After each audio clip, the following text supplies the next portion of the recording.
Ladies and gentlemen, it's a real pleasure to be here, and I want to start with what I heard some of the previous speakers talking about, which is complementing the Dawn Media Group.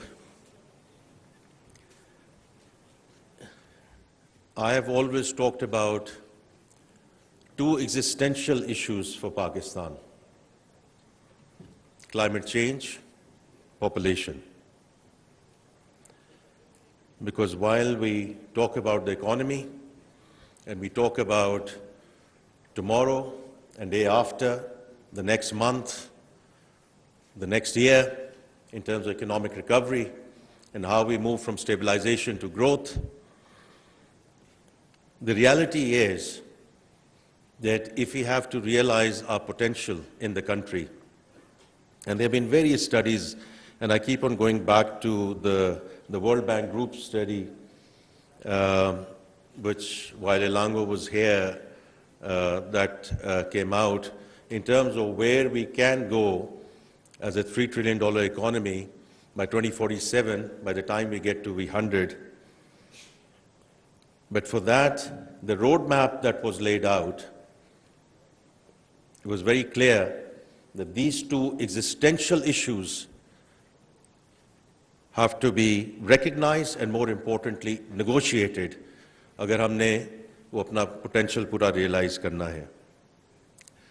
तो ये Dawn Media Group obviously led the entire discussion and the public debate, public discourse, and building consensus was earlier on in the year with respect to climate change under Breathe Pakistan, and I was privileged to be part of that discussion as well. And now population. और इसमें जो सबसे important चीज़ है, and I used to say it in the private sector, I have continued to say it now and while I'm in public service, that we have known the what and why for the longest time. There's no dearth of policy prescriptions. Everything has to do now about implementation and execution, and therefore the how part of it. And the way these discussions happened earlier on in the year with respect to climate change, I sincerely hope that in the next couple of days, as these sessions move forward, we will, and all of you will come back with the how part of it. And I'd learned it, I mentioned it in an earlier session a few weeks back as well, when after I took oath and I went for the IMF World Bank meetings in Washington, and I was asked to come in and join Finance Ministers Coalition for Climate Change. तो मेरा पहला ज़हन में ये गया कि finance ministers का क्या ताल्लुक है इस सारी चीज़ से. But the reality is, when I went there, and whether it's the OECD finance ministers or they were from the emerging markets, it was quite clear that while the ministers of climate change, and in today's context, the Minister of Health and Minister of Population Welfare are the folks who are going to lead, but it's really the finance ministers which make it and take it mainstream. If we are not making it part of our budgeting process, if we are not making it part of our planning process, then it remains an academic discussion. So I look forward to getting the views on the how part of it when it comes to population. और मैं अगर सारे sessions देखूं, तो I do think that almost every possible element has been covered, including at times areas from which we shy from, which is the religious part of it. But Maulana Usmani and Mufti Usmani being here, and I was here when Minister for Health asked him to join us a couple of months back. और उस वक्त मुफ्ती उस्मानी ने different फतवाज वो लेकर आए थे और उन्होंने बड़ी डिटेल में एक्सप्लेन किया था.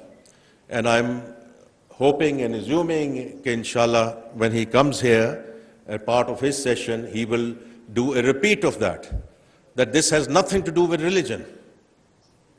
तो इसलिए हमें उस टॉपिक से और उस चीज से हमें आगे बढ़ना है बिकॉज जब हमारे बड़े जो मोतबर लोग हैं जो इस सारी चीज को लीड कर रहे हैं तो वो अब आप सुनेंगे.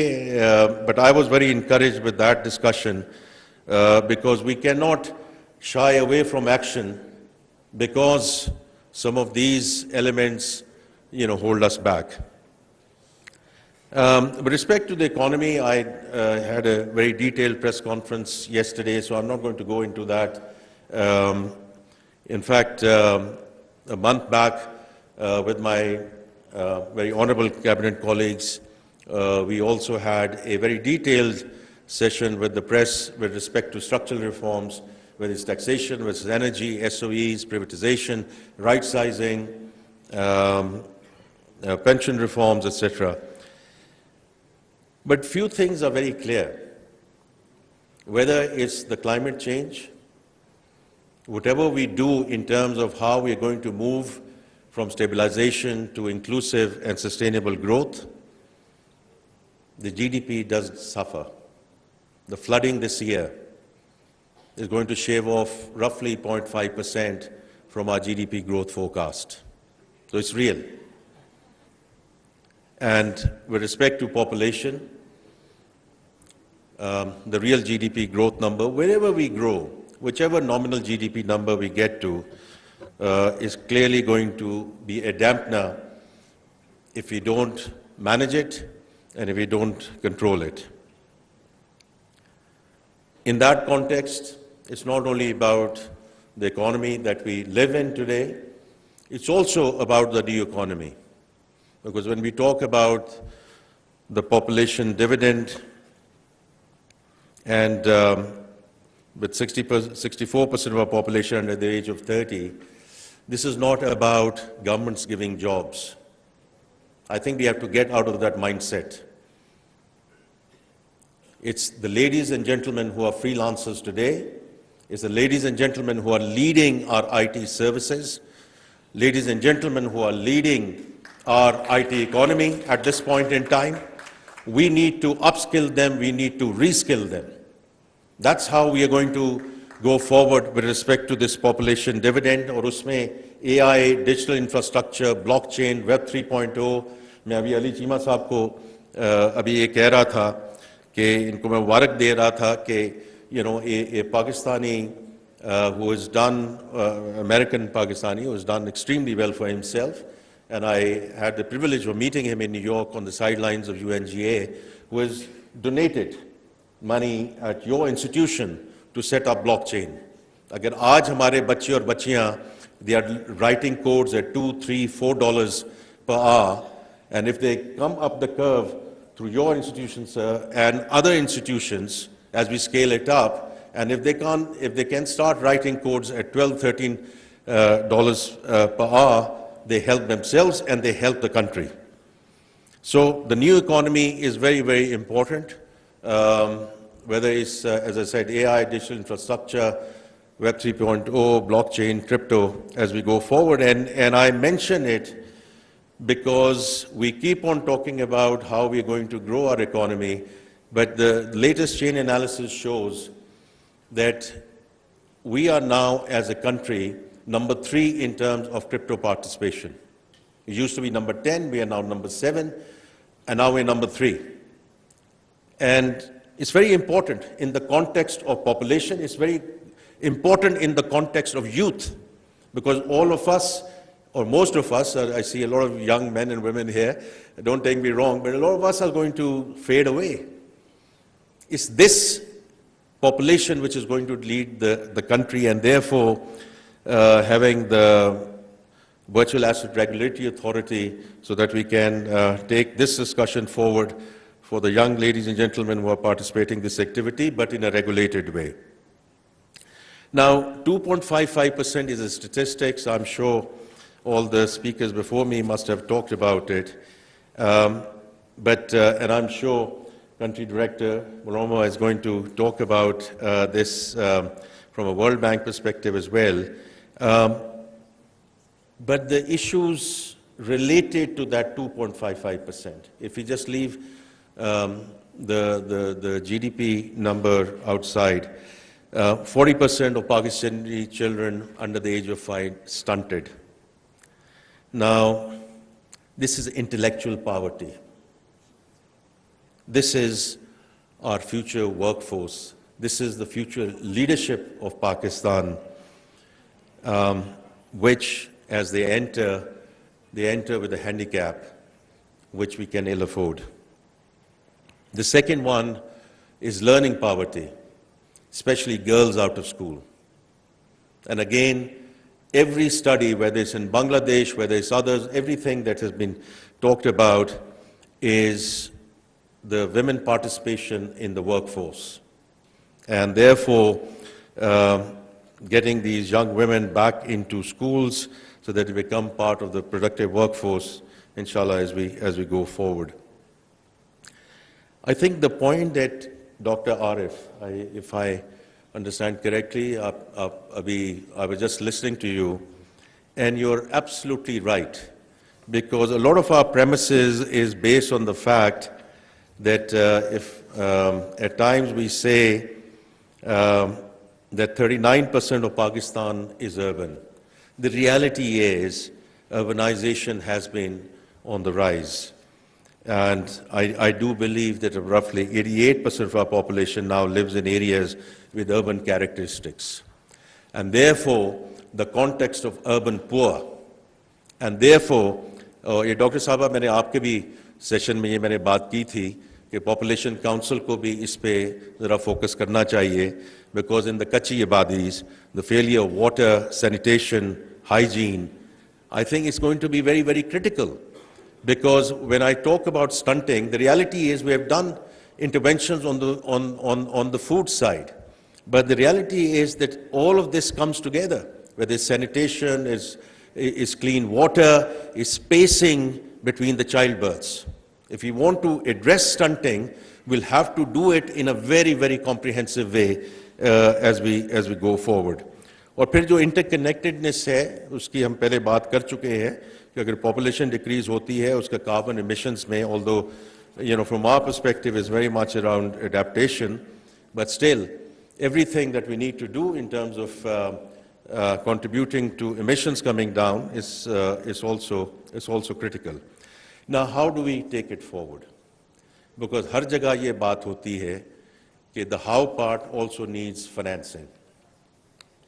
And I think as the finance minister, I would be remiss if I don't talk about how we do and how we finance this transition.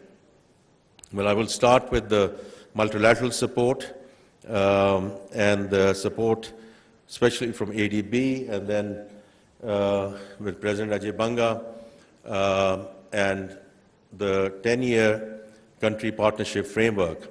Now, this is a $20 billion commitment over the next 10 years. Every year, the World Bank has committed $2 billion of help and support and assistance. There are 6 agenda items around that $2 billion support. 4 out of 6 deal with existential issues: climate change and population. And within population, I've just mentioned the learning poverty and the stunting bit. I'm sure the country director will expand on that in terms of what they are going to fund, and the ball is in our court to come up with investable, bankable projects and schemes, and therefore looking forward on the how part of it from this August gathering.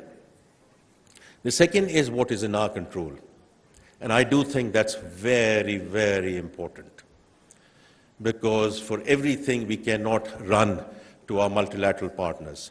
For everything we cannot run to international donors. It's not about ego, it's not even about dignity.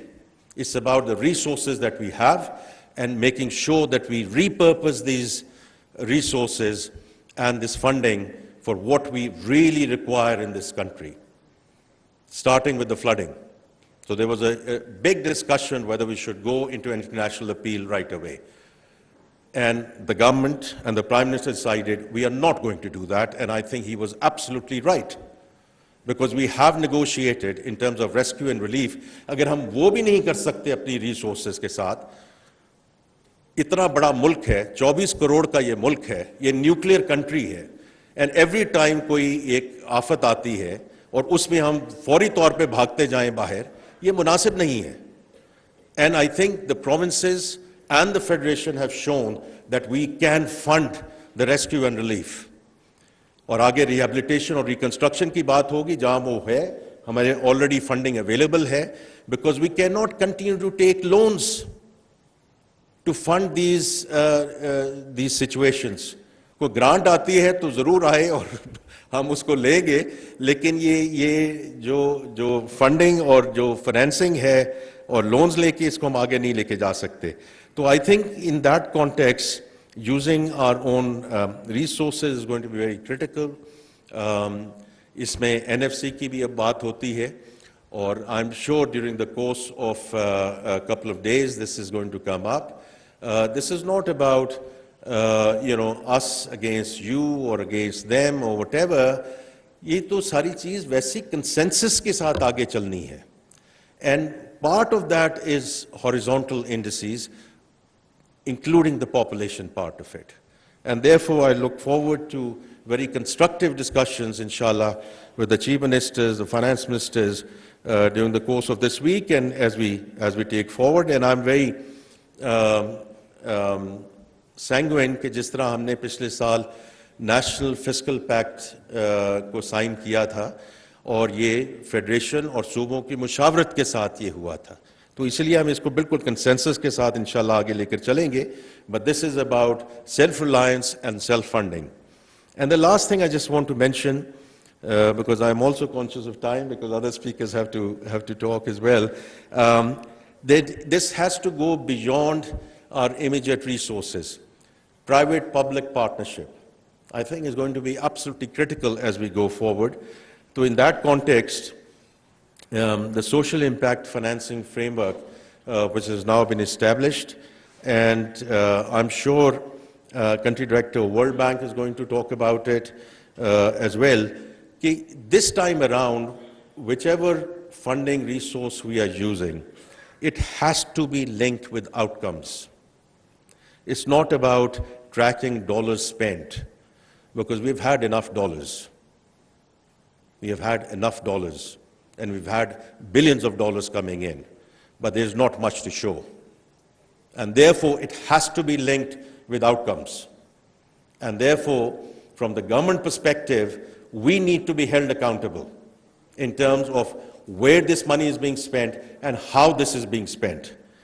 And so from that perspective, it's also, with respect to the social impact financing framework, the Pakistan Skills Impact Bond. And I feel very strongly about it, because this is about NAVTEC and upskilling and reskilling our young men and women in terms of how we take it forward. And High Commissioner, I'm very grateful to the support that the British Asian Trust and the technical assistance funding that we have received from FCDO. So we greatly appreciate what you have contributed to this. And the first Pakistan Skills Impact Bond, inshallah, should be issued in the coming days. So with that, I just want to again thank the Dawn Media Group for organizing such an important conference, and all the practitioners, all the subject matter experts who are here. I look forward, and the government looks forward to being guided by you.